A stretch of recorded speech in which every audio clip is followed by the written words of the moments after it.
الرحمن الرحیم رب اشرح لی صدری ویسر لی امری واحلل عقدۃ من لسانی یفقہوا قولی الحمد للہ وحدہ والصلاة والسلام علی من لا نبی بعدہ وعلی آلہ واصحابہ الذین اوفوا عہدہ اما بعد فاعوذ باللہ من الشیطان الرجیم بسم اللہ الرحمن الرحیم عن ابی ہریرۃ عن النبی صلی اللہ تعالی علیہ وسلم قال الایمان بضع وستون شعبہ والحیاء شعبۃ من الایمان صدق اللہ العظیم وصدق رسولہ النبی الکریم ان اللہ وملائکتہ یصلون علی النبی یا ایھا الذین آمنوا صلوا علیہ وسلموا تسلیما اللہم صل علی سیدنا و مولانا محمد وعلی آل سیدنا و مولانا محمد وبارک وسلم صلاۃ و سلام علیک یا سیدی یا رسول اللہ وعلی آلک و اصحابک یا سیدی یا حبیب اللہ۔ بخاری شریف کی احادیث مبارکہ کا سلسلہ جو جاری ہے، آج صحیح بخاری کی 8ویں حدیث مبارکہ جو صفحہ نمبر 6 پر درج ہے، اس کے متعلق انشاءاللہ کچھ بیان کیا جائے گا۔ اس سے پہلے اسی صفحے کی حدیث مبارکہ کی کچھ تشریح بیان کی گئی تھی، جس میں اسلام کی بنیادی عقائد کے متعلق نبی کریم صلی اللہ تعالی علیہ وسلم کا فرمان تھا۔ اس کے بعد والی حدیث مبارکہ جس کے راوی حضرت سیدنا ابو ہریرہ رضی اللہ تعالی عنہ ہیں، اور حضرت سیدنا ابو ہریرہ رضی اللہ تعالی عنہ نبی کریم صلی اللہ تعالی علیہ وسلم کے وہ صحابی ہیں کہ جنہوں نے تمام صحابہ کرام میں سب سے زیادہ احادیث کو بیان کیا۔ اس کی ایک وجہ یہ خود بھی بیان کرتے ہیں کہ دیگر صحابہ کرام علیہم رضوان اپنے کام کاج میں بھی مشغول رہتے تھے، اور پھر وقت نکال کر نبی کریم صلی اللہ تعالی علیہ وسلم کی مجلس میں آتے اور احادیث مبارکہ سیکھتے، لیکن میں ہمیشہ رسول اللہ صلی اللہ تعالی علیہ وسلم کی صحبت کو اختیار کرتا۔ اسی بنا پر کثیر احادیث کا ایک مجموعہ جو حضرت سیدنا ابو ہریرہ رضی اللہ تعالی عنہ سے روایت کردہ ملتا ہے، اور پھر محبوب کریم صلی اللہ تعالی علیہ وسلم کی خصوصی دعا جو انہیں نصیب ہوئی تھی جب بارگاہ رسالت صلی اللہ تعالی علیہ وسلم میں عرض کیا، یا رسول اللہ صلی اللہ تعالی علیہ وسلم، احادیث مبارکہ آپ سے سنتا ہوں، کچھ احادیث بھول بھی جاتا ہوں، محو ہو جاتی ہیں، ذہن میں نہیں رہتی۔ اللہ کے محبوب صلی اللہ تعالی علیہ وسلم نے ارشاد فرمایا کہ اپنا دامن پھیلاؤ۔ کہتے ہیں کہ میں نے اپنا دامن بارگاہ رسالت میں پھیلا دیا۔ نبی کریم صلی اللہ تعالی علیہ وسلم نے اپنے دونوں ہاتھوں سے کچھ میرے دامن میں ڈالا اور ارشاد فرمایا کہ اسے اپنے سینے سے لگا لو۔ اللہ کے محبوب صلی اللہ تعالی علیہ وسلم نے اپنے ان دستے پر انوار سے جو کچھ حضرت ابو ہریرہ رضی اللہ تعالیٰ عنہ کو عطا فرمایا، اس کا نتیجہ آپ خود بیان کرتے ہیں۔ کیونکہ اتنی کثیر احادیث انہوں نے روایت کی، تو کہتے ہیں کہ جب سے سرکار دو عالم علیہ الصلاۃ والسلام نے مجھے وہ چیز عطا فرمائی، اور وہ حافظے سے بڑھ کر کیا چیز ہو سکتی تھی جسے نبی کریم صلی اللہ تعالیٰ علیہ وسلم نے آپ کو عطا کیا، کہتے ہیں کہ خدا کی قسم اس دن کے بعد پھر میں کبھی کوئی حدیث نہیں بھولا۔ تو یہ رسول اللہ صلی اللہ تعالیٰ علیہ وسلم کی وہ عطا تھی کہ جس کی بنا پر اتنی احادیث 5000 سے کچھ زائد احادیث آپ نے روایات کی۔ حضرت سیدنا ابو ہریرہ رضی اللہ تعالیٰ عنہ کی یہ حدیث جو بخاری میں موجود ہے، اس میں نبی کریم صلی اللہ تعالیٰ علیہ وسلم کا فرمان آپ بیان کرتے ہیں کہ الایمان بضع وستون شعبہ، ایمان کے 60 یا اس سے کچھ زائد شعبے ہیں۔ والحیاء شعبۃ من الایمان، اور حیا ایمان کا ایک شعبہ ہے۔ یہ رسول اللہ صلی اللہ تعالیٰ علیہ وسلم کا وہ جامع کلام ہے کہ جس میں الفاظ کم ہیں اور اس کے مفاہیم بہت زیادہ ہیں۔ محبوب کریم صلی اللہ تعالیٰ علیہ وسلم کی اس حدیث مبارکہ کے متعلق کچھ بیان، اور پھر چونکہ آج 11ویں شریف بھی ہے جو کہ حضور سید غوث اعظم رضی اللہ تعالیٰ عنہ کی طرف نسبت اور آپ سے فیوض و برکات حاصل کرنے کا جو مہینہ، اور پھر اس میں خصوصاً جو 11 رات آج شروع ہو جائے گی، اس میں آپ کے عرس کا جو اہتمام کیا جاتا ہے، تو کچھ ان کی نسبت کی برکتیں بھی انشاءاللہ ہم لیں گے۔ پہلے حدیث مبارکہ میں جو کلام نبی کریم صلی اللہ تعالیٰ علیہ وسلم کا ہے، بدعن کا لفظ اس حدیث میں استعمال کیا گیا، جس کے معنی 1 سے لے کر 9 تک بیان کیے جاتے ہیں، یعنی 1 سے لے کر 9 تک اعداد کے لیے بدعن کا لفظ استعمال کیا جاتا ہے۔ تو رسول اللہ صلی اللہ تعالیٰ علیہ وسلم نے یہ ارشاد فرمایا کہ الایمان بدع و ستون، 60 یا اس سے کچھ زائد، یعنی اس میں 61 بھی ہے، 62 بھی ہے، 63 بھی ہے، آگے 9 تک یہ سارے اعداد موجود ہیں۔ مسلم شریف میں جو حدیث موجود ہے اسی مضمون کے متعلق، اس میں ارشاد فرمایا کہ 70 یا اس سے کچھ زائد شعبہ جات ہیں۔ مزید کتابوں کے اندر بھی یہ حدیث موجود ہے جس میں اس سے بھی مزید کچھ زائد شعبہ جات کا ذکر کیا گیا۔ تو کسی بھی حدیث میں حصر مقصود نہیں ہے، یعنی یہ معنی نہیں ہے کہ اتنے ہی ایمان کے شعبے ہیں، اس سے زیادہ نہیں، بلکہ ایک تعداد بیان کرنے کا مقصد یہ ہے کہ ایمان کے کئی شعبہ جات ہیں۔ ان میں سے یہاں بخاری شریف میں جو لفظ بیان کیا کہ وہ 60 کا لفظ بیان کیا کہ 60 یا اس سے کچھ زائد شعبے ہیں، اور پھر خصوصیت کے ساتھ یہ ارشاد فرمایا کہ حیا بھی ایمان کا ایک شعبہ ہے۔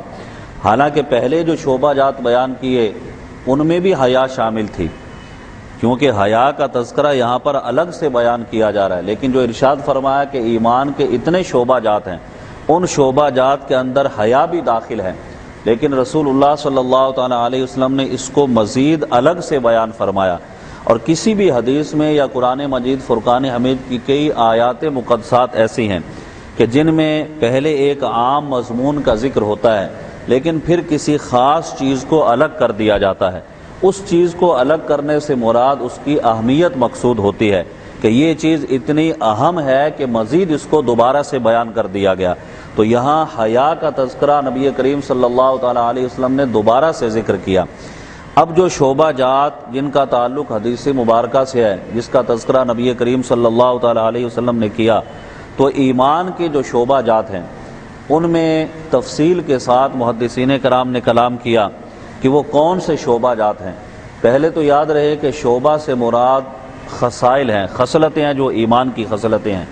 ان میں سے کچھ کا تعلق انسان کے قلب کے ساتھ ہے، کچھ کا تعلق اس کے اعضاء کے ساتھ ہے، کچھ کا تعلق اس کی زبان کے ساتھ ہے۔ غرض کہ یہ سارے کے سارے شعبہ جات، ساری خصلتیں تعلق رکھتی ہیں جنہیں نبی کریم صلی اللہ تعالیٰ علیہ وسلم نے بیان کیا۔ تو ان میں اگر دیکھا جائے تو دل اور زبان کے ساتھ جن شعبہ جات کا تعلق ہے ان میں اللہ تبارک و تعالیٰ کی وحدانیت پر ایمان لانا، رسول اللہ صلی اللہ تعالیٰ علیہ وسلم کو رسول اور نبی تسلیم کرنا، خاتم النبیین انہیں ماننا، اور اس کے بعد دیگر انبیاء کرام پر ایمان لانا۔ پھر یہ جو دل کے ساتھ جن شعبہ جات کا تعلق ہے ان میں اللہ تبارک و تعالیٰ کی کتابوں پر ایمان، اس کے رسولوں پر ایمان، اس کے فرشتوں پر ایمان۔ غرض یہ کہ جو تعلیمات نبی کریم صلی اللہ تعالیٰ علیہ وسلم نے دیں ان تمام پر ایمان لانا، اس کا تذکرہ ان شعبہ جات میں کیا گیا۔ پھر اس کے بعد انسان کے جو ظاہری اعضاء ہیں جن کا تعلق دیگر ایمان کے شعبہ جات سے ہے، ان میں وہ تمام برے خصائل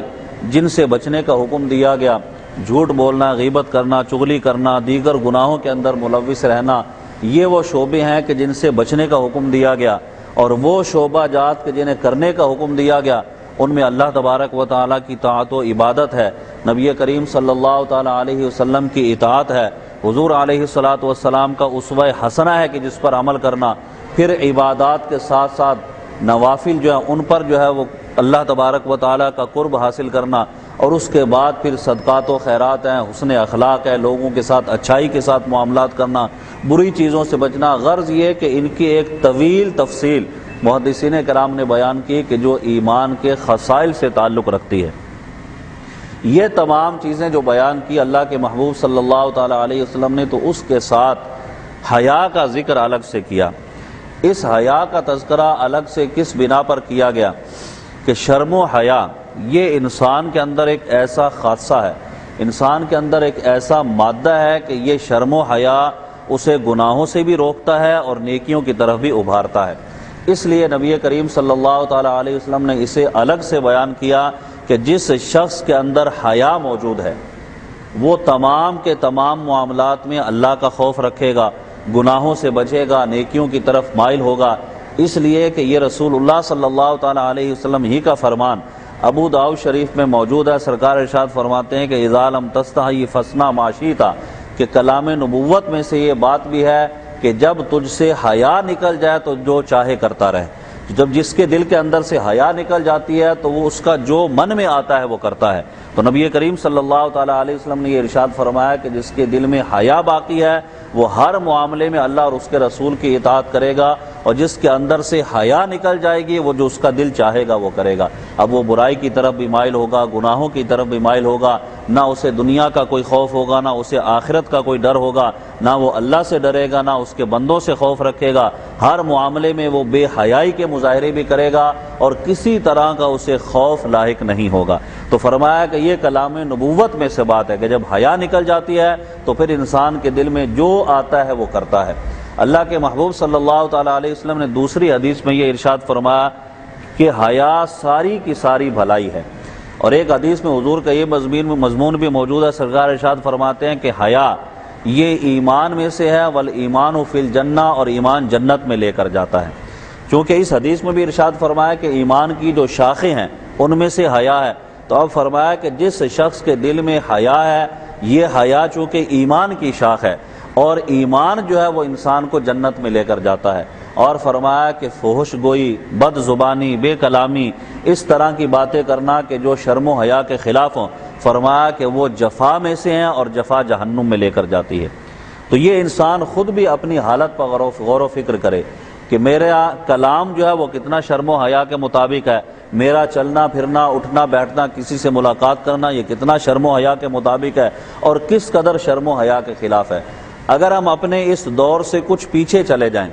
پرانے بزرگان دین کی باتیں جب ہم سنتے ہیں تو یہ کلمات بھی سننے میں آتے ہیں کہ ایک وہ وقت تھا کہ جب باپ سامنے آتا تھا تو اولاد کی نگاہیں شرم سے جھک جایا کرتی تھی، وہ آنکھیں اٹھا کر باپ کو دیکھ نہیں سکتا تھا، اس لیے کہ ادب و احترام، شرم و حیا اس کے اندر اتنی تھی۔ اور آج کے معاشرے میں آپ دیکھیں کہ باپ کی آنکھوں میں آنکھیں ڈال کر اولاد بات کرتی ہے۔ کیا وجہ ہوئی کہ وہ شرم و حیا جو انسان کے دل میں تھی وہ نکل گئی۔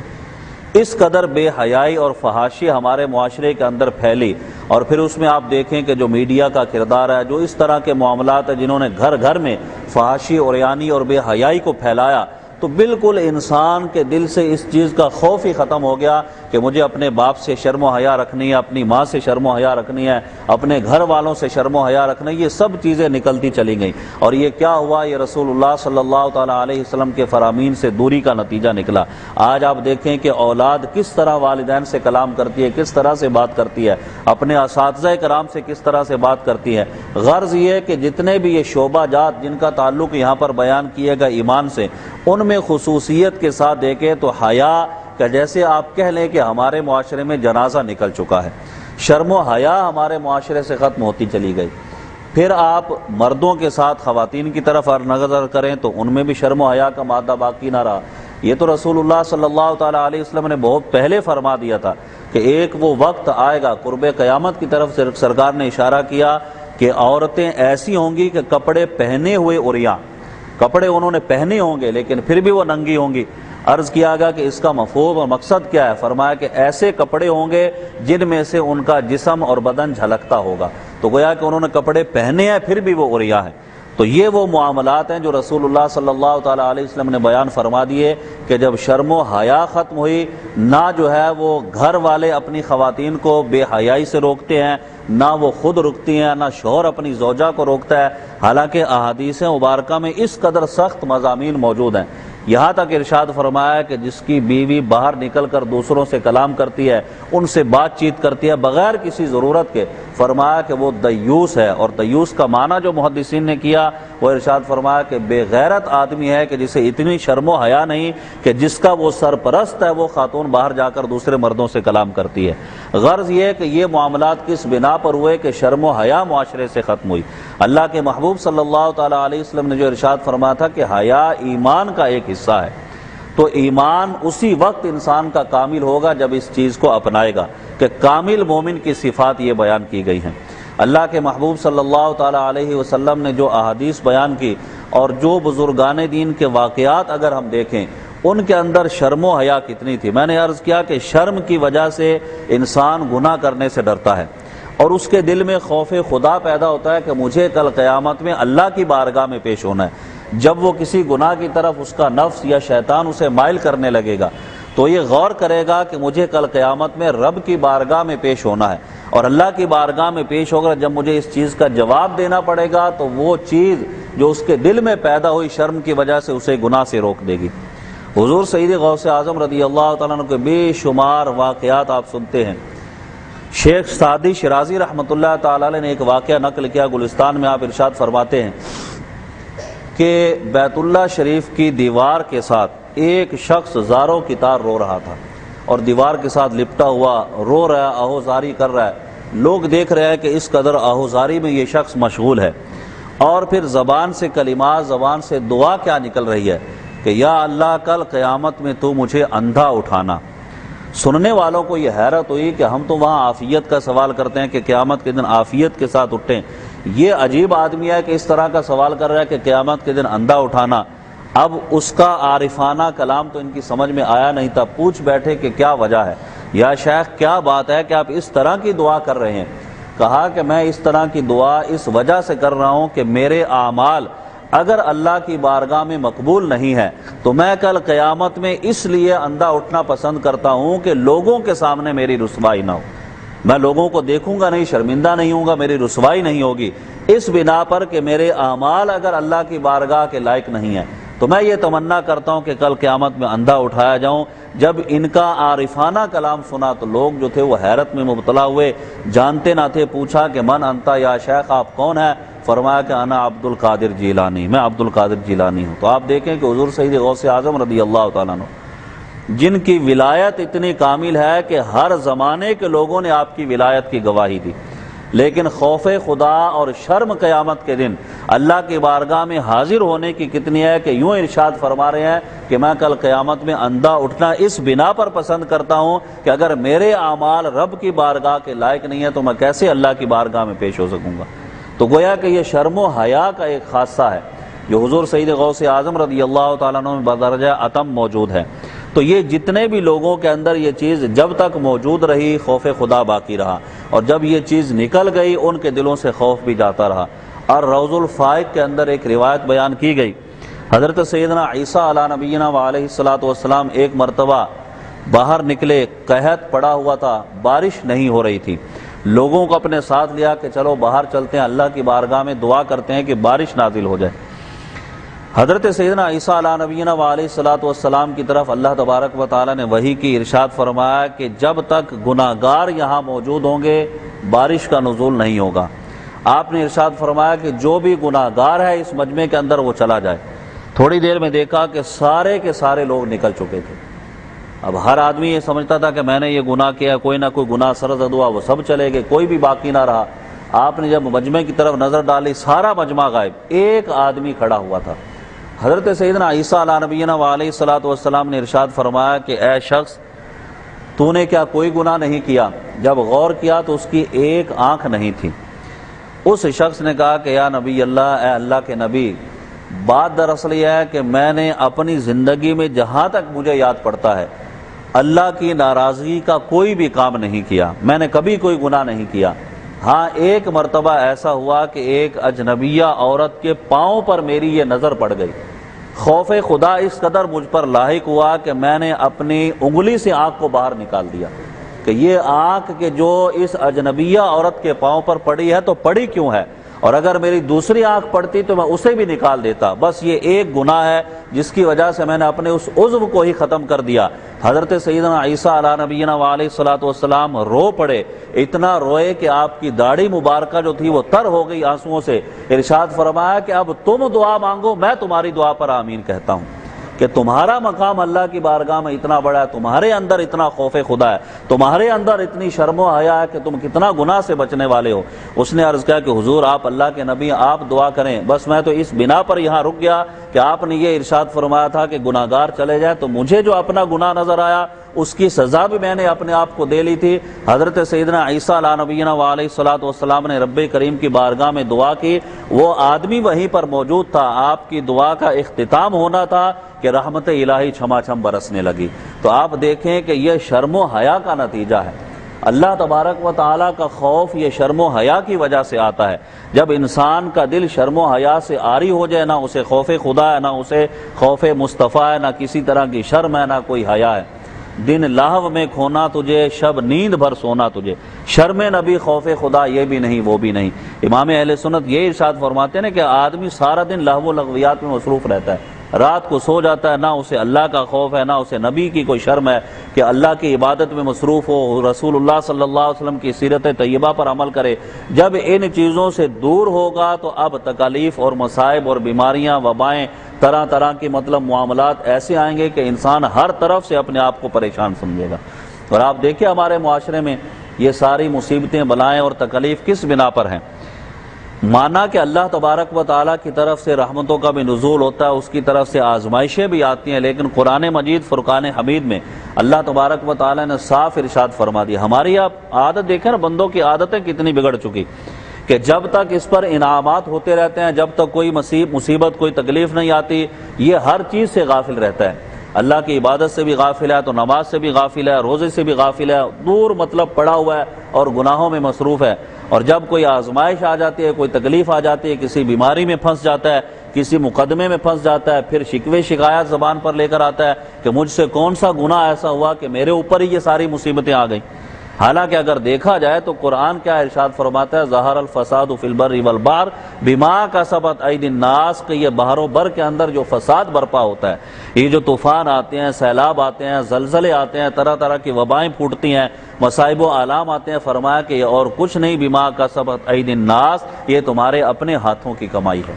جو تم کرتے ہو اس کا نتیجہ تمہارے سامنے آتا ہے۔ اس لیے کہ رسول اللہ صلی اللہ تعالیٰ علیہ وسلم نے دین اسلام کی وہ چیزیں بیان کر دیں، وہ ساری خصلتیں بیان کر دیں کہ اگر ان پر عمل کرو گے اللہ تبارک و تعالیٰ اپنی رحمتوں کے منہ تمہارے لیے کھول دے گا۔ اور ظاہر سی بات ہے کہ نماز پڑھنے کی بھی برکتیں ہیں، روزہ رکھنے کی بھی برکتیں ہیں، سچ بولنے کی بھی برکتیں ہیں، شرم و حیا طاری رکھنے کی بھی برکتیں ہیں، ہر نیک عمل کی برکتیں ہیں۔ اور جب بندہ ہر نیک عمل کی کوشش کرتا ہے، ساری برکات اسے ملتی ہیں، اور جب ان تمام اعمال کو چھوڑ دیتا ہے تو اسی طرح پھر اللہ تبارک و تعالیٰ کی طرف سے کچھ نہ کچھ سزائیں بھی اس پر آتی ہیں، تو اس پر اسے اپنے آپ کو ہی ہر طرح سے ملامت کرنی چاہیے کہ میری ہی غلطی اور کوتاہی ہے جس کی وجہ سے یہ مصیبت آئی۔ اس لیے کہ نیک کاموں کی نسبت اللہ کی طرف کرنی چاہیے اور برائی کی نسبت ہمیشہ اپنے نفس کی طرف کرنی چاہیے۔ قرآن مجید فرقان حمید میں بھی اسی کی تعلیم دی گئی۔ تو نبی کریم صلی اللہ تعالیٰ علیہ وسلم نے جو ارشاد فرمایا کہ حیا یہ ایمان کا ایک شعبہ ہے،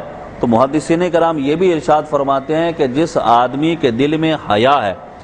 جو اپنے آپ کو حیا پر لازم کر لیتا ہے، فرمایا کہ وہ جتنے بھی ایمان کے شعبے ہیں جن کا تذکرہ اس حدیث میں کیا گیا، اللہ تبارک و تعالیٰ ان سب پر اس کو عمل کرنے کی توفیق دے دیتا ہے۔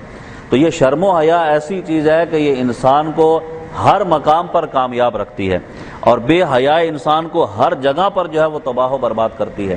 یہاں تک حضرت ابراہیم بن میسرہ رضی اللہ تعالیٰ عنہ فرماتے ہیں، ایک بزرگ ہیں، کہتے ہیں کہ بے حیائی، بد کلامی، فحش گوئی، اس طرح کی باتیں کرنے والا معاذ اللہ اس بات سے ڈرے کہ کل بروز قیامت کہیں اسے کتے کی صورت میں نہ اٹھا دیا جائے۔ تو آپ دیکھیں کہ آج گالی کس کی زبان پر گالی نہیں، اللہ جسے محفوظ فرمائے۔ بات بات پر انسان گالیاں بکنے لگتا ہے، بات بات پر فحش گوئی کا مظاہرہ کرتا ہے، ہر طرح کے معاملے میں خرابیاں پیدا ہو چکی ہیں۔ نوجوان اس مقام پر بیٹھتے ہیں جہاں باتوں میں انہیں لذتیں محسوس ہوتی ہیں، حالانکہ یہی چیزیں ان کی تباہی اور بربادی کو لے کر آتی ہیں، اور پھر ان لذتوں کی باتیں خود کرنے کے لیے مطلب اس طرح کے موضوعات کو چھیڑ دیا جاتا ہے۔ ہمارے معاشرے میں آپ دیکھیں کسی کی شادی کسی کا نکاح ہو دوسرے دن ہی اس کے پاس بیٹھ جاتے ہیں اور معاملات پوچھنے لگتے ہیں. یہ اس قدر بے حیائی کے معاملات ہیں کہ نبی کریم صلی اللہ تعالیٰ علیہ وسلم نے ارشاد فرمایا کہ وہ بہت برا شخص ہے کہ جو رات کو اپنی بیوی کے پاس اور دوسرے دن اس کے معاملات دوسروں کے سامنے بیان کرے. غرض یہ کہ یہ ساری چیزیں کس بنا پر کہ یہ بے حیائی جو پھیلی اور انسان جو ہے وہ مطلب اس قدر بے حیائی کی طرف بڑھا کہ ان تمام چیزوں کو بھول جاتا ہے کہ میں اگر باتیں بتا بھی رہا ہوں تو کس کی باتیں بتا رہا ہوں،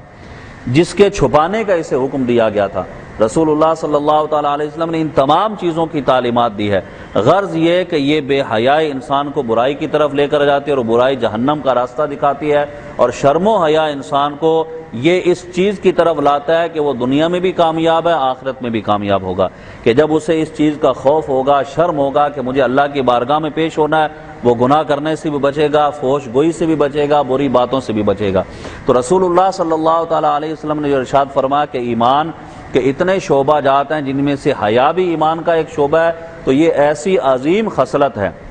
جو آپ نے دیکھا کہ حضور سید غوث اعظم رضی اللہ تعالیٰ عنہ کی ذات میں بھی بدرجہ عتم موجود ہے، اور یہ تو اولیاء کاملین میں سے ہیں. ان کا کچھ ذکر خیر کرتے ہیں تاکہ ان کی نسبت سے بھی کچھ برکتیں حاصل ہو جائیں. حضور سید غوث اعظم رضی اللہ تعالیٰ عنہ کی ایک یہی صفت اور وصف نہیں ہے جو ابھی میں نے ذکر کیا اسی حدیث کے ضمن میں، بلکہ جس معاملے میں بھی آپ حضور سید غوث اعظم رضی اللہ تعالیٰ عنہ کو دیکھیں آپ کامل نظر آئیں گے. یہاں تک کہ ولایت کا جو معاملہ ہے، حضرت مجدد رسانی رحمۃ اللہ تعالیٰ علیہ اپنے مکتوبات میں ارشاد فرماتے ہیں کہ امام مہدی تک، امام مہدی کا نزول ہوگا قرب قیامت. آپ ارشاد فرماتے ہیں کہ حضرت سید غوث اعظم رضی اللہ تعالیٰ عنہ سے لے کر امام مہدی تک جتنے بھی اولیاء کرام آئیں گے ان تمام پر حضور سید غوث اعظم رضی اللہ تعالیٰ عنہ کی مہر کا لگنا ضروری ہے. جب تک ان کی مہر نہیں لگے گی وہ اولیاء کاملین میں سے نہیں ہو سکتا. اور آپ کا مرتبہ اور مقام اس بات سے اندازہ لگائیں کہ جب آپ نے بھرے مجمع کے اندر یہ ارشاد فرمایا قدم حاضی علی رقبۃ کل ولی من ولی اللہ، کہ ہر ولی کی گردن پر جو ہے میرا قدم ہے. یہ مجمع کے اندر اللہ کے حکم سے آپ نے یہ جملہ ارشاد فرمایا. حضور خواجہ غریب نواز رضی اللہ تعالیٰ عنہ دور کسی پہاڑ کے غار میں مجاہدے میں مشغول تھے، وہاں آپ نے حضور سید غوث اعظم رضی اللہ تعالیٰ عنہ کا کلام سنا. یہ جملہ سنا کہ آپ نے ارشاد فرمایا کہ میرا یہ قدم ہر ولی کی گردن پر ہے. حضرت خواجہ غریب نواز رضی اللہ عنہ نے ارشاد فرمایا بل قدماک علی رأس وعینی، بلکہ آپ کا قدم میری گردن پر نہیں میرے سر اور میری آنکھوں پر ہے. جب یہ ارشاد فرمایا تو حضور سید غوث اعظم رضی اللہ عنہ نے ارشاد فرمایا کہ اے غیاث الدین کے بیٹے، ہند کی ولایت ہم نے تمہارے سپرد کر دی اور ہند کا علاقہ تمہارے سپرد کر دیا. یہ حضور سید غوث اعظم کا فیض تھا کہ آپ نے دیکھا کہ 90 لاکھ ہندو جو تھے حضرت خواجہ غریب نواز کے ہاتھ پر مسلمان ہوئے. تو اگر دیکھا جائے تو حضور سید غوث اعظم رضی اللہ تعالیٰ عنہ کا فیض صرف قادری سلسلے میں نہیں بلکہ آپ اس بات سے بھی اندازہ لگائیں کہ 11ویں شریف یہ صرف قادری حضرات ہی نہیں کرتے. چشتی کو اگر آپ دیکھیں وہ بھی 11ویں شریف کا سلسلہ کر رہا ہے، سور وردی کو دیکھیں وہ بھی 11ویں شریف کا سلسلہ کر رہا ہے، نقش بندی حضرات کو دیکھیں وہ بھی 11ویں شریف کا سلسلہ. ہر آدمی جو ہے وہ حضور سید غوث اعظم رضی اللہ تعالیٰ عنہ کے فیض کو پاتا ہے. پھر آپ یہ اس بات سے اندازہ لگائیں حضور سید غوث اعظم رضی اللہ تعالیٰ عنہ کی مقبولیت کا کہ عموماً یہ دیکھا جاتا ہے کہ آراس جو منائے جاتے ہیں خصوصاً ان کے مزار اقدس پر، پھر ایک خاص جو ان کا سالانہ عرس کا موقع تھا اس موقع پر ان کے آراس منا لیے جاتے ہیں. حضور سید غوث اعظم رضی اللہ تعالیٰ عنہ کا فیض ایسا ہے کہ آپ کے آراس نہ صرف یہ کہ صرف بغداد شریف میں، نہ یہ کہ آپ کے صرف اس 11ویں شریف کے مہینے میں، بلکہ ہر مہینے میں ہر جگہ پر جہاں جہاں اہل ایمان بستے ہیں اگر دیکھا جائے تو ہر اس گھر میں جس میں رسول اللہ صلی اللہ علیہ وسلم کا نور برستا ہے اس گھر میں 11ویں شریف ہوا کرتی ہے. تو یہ حضور سید غوث اعظم رضی اللہ تعالیٰ عنہ کا وہ کمال اور وصف ہے جو اللہ کی بارگاہ سے آپ کو ملا کہ اللہ تبارک و تعالیٰ نے اتنے بڑے مرتبے اور مقام پر آپ کو فائز کیا. اور یہ وصف جو آپ کو ملا ہے یہ اس بنا پر نہیں بلکہ جتنے بھی معاملات آپ ان کے دیکھیں آپ کی ولادت مبارکہ سے لے کر آپ دیکھیں نا کہ 505ویں صدی ہجری 470 میں غالباً ان کا جو ہے وہ ان کی ولادت مبارکہ ہے. اس کے بعد جو وقت انہوں نے گزارا تو اب اتنا طویل عرصہ گزر چکا. اتنا طویل عرصہ گزرنے کے باوجود آج حضور سید غوث اعظم رضی اللہ تعالیٰ عنہ کی محبت ہمارے دلوں میں ہے. اور یہ محبت کس بنا پر ہے؟ حضور سیدی غوث اعظم رضی اللہ تعالیٰ عنہ کو ظاہری آنکھوں سے ہم نے نہیں دیکھا، اور ایک طویل عرصہ گزر گیا، کتنے لوگ گزر گئے جنہوں نے حضور سیدی غوث اعظم کا دیدار نہیں کیا، لیکن ظاہری آنکھوں سے دیدار کی بات کرو، ورنہ وہ جسے نواز دیں خواب میں اپنا دیدار کروا دیں، لیکن ظاہری آنکھوں سے نہ دیکھنے کے باوجود ان کی محبت اور ان کی عقیدت، ان کی 11ویں شریف سے محبت جو ایک مسلمان کے دل میں ہے، اس پر اگر غور کرتے ہیں تو ایک ہی بات سمجھ میں آتی ہے کہ رب کریم نے جو ارشاد فرمایا ان الذین آمنوا وعملوا الصالحات سیجعل لهم الرحمن ودا، کہ بے شک جو لوگ ایمان لائے انہوں نے نیک اعمال کیے۔ اب ایمان لانے کے بعد عمل صالح کا ذکر ہے۔ اگر دیکھا جائے تو ایمان میں بھی حضور سید غوث اعظم کامل ہیں اور اعمال صالحہ میں بھی کامل ہیں۔ ایمان میں اتنے کامل کہ کتنے لوگوں نے آپ کے ہاتھوں سے ایمان کو قبول کیا اور آپ کے ہاتھ پر جو ہے وہ دائرہ اسلام میں داخل ہوئے، اور اگر اعمال صالحہ کا معاملہ دیکھا جائے تو کتنے لوگ تھے کہ آپ کے قدموں سے وابستہ ہوئے، آپ نے ان کی منازل طے کرا کے انہیں ولی کے مقام پر فائز کر دیا۔ تو یہ اعمال صالحہ تھے، کتنے کتنے دنوں تک بغیر کھائے پیے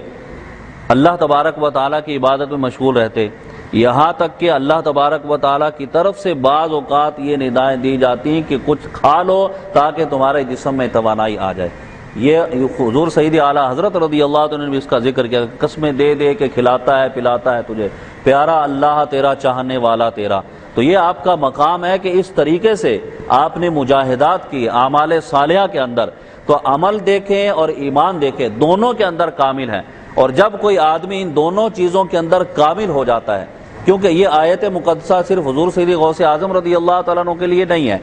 بلکہ تمام مومنین شامل ہیں اس کے اندر۔ کوئی بھی آدمی ایمان کامل رکھنے والا، عمل صالح کرنے والا، اللہ تبارک و تعالیٰ کا خوف رکھنے والا، آج جو حدیث بیان ہوئی اس کے ضمن میں اگر دیکھیں تو شرم و حیا رکھنے والا، غرض یہ کہ جتنے بھی اسلامی عقائد اور معاملات ہیں سب پر کاربند رہنے والا، جب وہ ان چیزوں کو اپنا لیتا ہے، اللہ ارشاد فرماتا ہے سیجعل لهم الرحمن ودا، کہ اللہ تعالیٰ اس کی محبت بندوں کے دلوں میں ڈال دیتا ہے۔ تو یہ بندوں کا کمال نہیں ہے کہ وہ حضور سید غوث اعظم کو یاد رکھے ہوئے ہیں، یہ اللہ تبارک و تعالیٰ نے بندوں کے دل میں حضور سید غوث اعظم کی محبت کو ڈال دیا۔ کہ آج اتنا زور مطلب لگایا جاتا ہے کہ 11ویں شریف کیا ہے، کیوں مطلب ہے کہ 11ویں شریف کو کیا جاتا ہے، کیوں اتنی عقیدت کا اظہار کیا جاتا ہے، اور جس قدر مخالفین ہیں اسی طرح سے اللہ تبارک و تعالیٰ ان کے مرتبہ اور مقام کو بڑھا دیتا ہے۔ اور یہ تو آپ دیکھتے ہیں کہ ابھی پہلے ربیع الاول شریف کا مہینہ گزرا، وہاں مخالفین نبی پاک صاحب الاولاق صلی اللہ تعالیٰ علیہ وسلم کی 12ویں پر اعتراض کرتے تھے، اور جب 11ویں آتی ہے تو 11ویں پر اعتراض شروع ہو جاتا ہے، لیکن اللہ تبارک و تعالیٰ جس کے مقام کو بلند کرے اسے کون کم کر سکتا ہے۔ وَرَفَعْنَا لَكَ ذِكْرَكَ، یہ نبی کریم علیہ الصلوۃ کا مقام ہے، اور حضور سید غوث اعظم کا کیا مقام ہے کہ امام اہل سنت ارشاد فرماتے ہیں وَرَفَعْنَا لَكَ ذِكْرَكَ کا ہے سایہ تجھ پر، بول بالا ہے تیرا، ذکر ہے اونچا تیرا۔ تو چونکہ حضور نبی کریم علیہ الصلوۃ کی اولاد میں سے آپ ہیں، حسنی حسینی سید ہیں، تو گویا کہ ان کا فیض کرم ایسا ہے کہ اللہ تبارک و تعالیٰ نے آپ کو بھی اتنا بڑا مرتبہ اور مقام عطا فرما دیا۔ یہ کہا جاتا ہے یہ آپ کو کیا پتا کہ ان کے معاملات کیا تھے، وہ کس قدر مطلب عمل کرتے تھے، کیسے تھے، کون جانتا ہے حضور سید غوث اعظم کے بارے میں۔ تو ایک حدیث اپنے پیش نظر رکھیں، اگرچہ ہم نے انہیں نہیں دیکھا، ان کا زمانہ نہیں پایا، آج ان کی شہرت ہے، ان کا اتنا بڑا مرتبہ اور مقام ہے، کس بنا پر جو لوگ یہ اعتراض کرتے ہیں کہ نہ جانے ان کا معاملہ کیسا تھا۔ آپ اتنے ان کے قصیدے پڑھتے ہیں، نبی پاک صاحب الاولاق صلی اللہ تعالیٰ علیہ وسلم تشریف فرمائے، صحابہ کرام بیٹھے ہوئے، مشکات میں حدیث موجود ہے، سرکار دو عالم علیہ الصلوۃ نے دیکھا، صحابہ کرام بھی دیکھ رہے ہیں کہ ایک جنازہ گزرتا ہے، صحابہ کرام آپس میں باتیں کرتے ہیں کہ کتنا اچھا آدمی تھا، اچھے اچھے کام کرتا تھا، اچھائی کی طرف مائل تھا۔ نبی کریم صلی اللہ تعالیٰ علیہ وسلم نے ارشاد فرمایا کہ وجبت، اس پر واجب ہو گئی۔ پھر تھوڑی دیر کے بعد ایک جنازہ گزرا، اب آپس میں انہوں نے بات کی کہ برا آدمی تھا، لوگ اس کی شر سے بھی ڈرتے تھے۔ نبی کریم صلی اللہ تعالیٰ علیہ وسلم نے ارشاد فرمایا کہ وجبت، واجب ہو گئی۔ سیدنا عمر فاروق رضی اللہ عنہ نے عرض کیا یا رسول اللہ صلی اللہ تعالیٰ علیہ وسلم کیا چیز واجب ہو گئی؟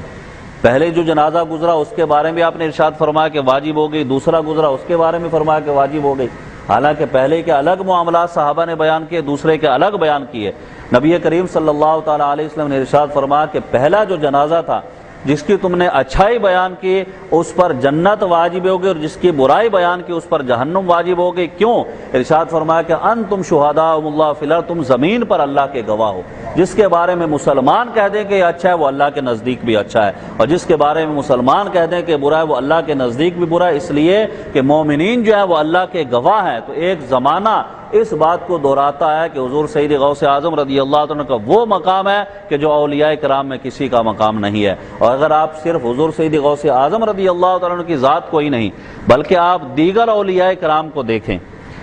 لوگ یہ کہتے ہیں کہ ان کے مراتب اور مقام آج آپ اتنے بیان کرتے ہیں، پہلے انہیں کون جانتا تھا؟ تو اگر پہلے انہیں کوئی نہیں جانتا تو آپ اپنے کسی بڑے کو اتنا مرتبہ دلوا کر تو دیکھیں۔ مال خرچ کریں، مال خرچ کرنے کے کسی کو تھوڑی مرتبہ ملتا ہے، لیکن اللہ کی بارگاہ سے جب مقام ملتا ہے تو آپ دیکھیں کہ رات کے اگر 2 بجے بھی آپ حضور داتا گنج بخش رحمۃ اللہ تعالی علیہ کے مزار پر چلے جائیں، بغداد شریف حضور سید غوث اعظم کے مزار پر چلے جائیں، رات کو 2 بجے بھی آپ قرآن پاک کی تلاوت کرتا ہو لوگوں کو پائیں گے۔ یہ کس بنا پر ہے؟ کہ اللہ نے لوگوں کے دلوں میں ان کی محبت کو ڈال دیا ہے۔ یہ محبت رب کی طرف سے بندوں کے دلوں میں ہے کہ رب نے جب یہ محبت ڈالی ہے تو اب یہ محبت مزید بڑھتی ہی چلی جائے گی، اس لیے کہ ان کا شمار اولیاء کاملین میں سے ہوتا ہے۔ تو حدیث مبارکہ کے ضمن میں حضور سید غوث اعظم رضی اللہ عنہ سے برکتوں کے حصول کے لیے چند باتیں میں نے عرض کی۔ اللہ تبارک و تعالیٰ میں اس حدیث پر جتنے معاملات اس کے بیان کے ان پر عمل کی توفیق عطا فرمائے، اور ہمارے اس معاشرے میں خصوصیت کے ساتھ جو شرم و حیا ختم ہو چکی، اللہ تبارک و تعالیٰ ہمارے مردوں کو، ہماری عورتوں کو، ہم سب کو شرم و حیا کا پیکر بنائے اور حیا پر چلنے کی توفیق عطا فرمائے۔ وما علینا الا البلاغ المبین۔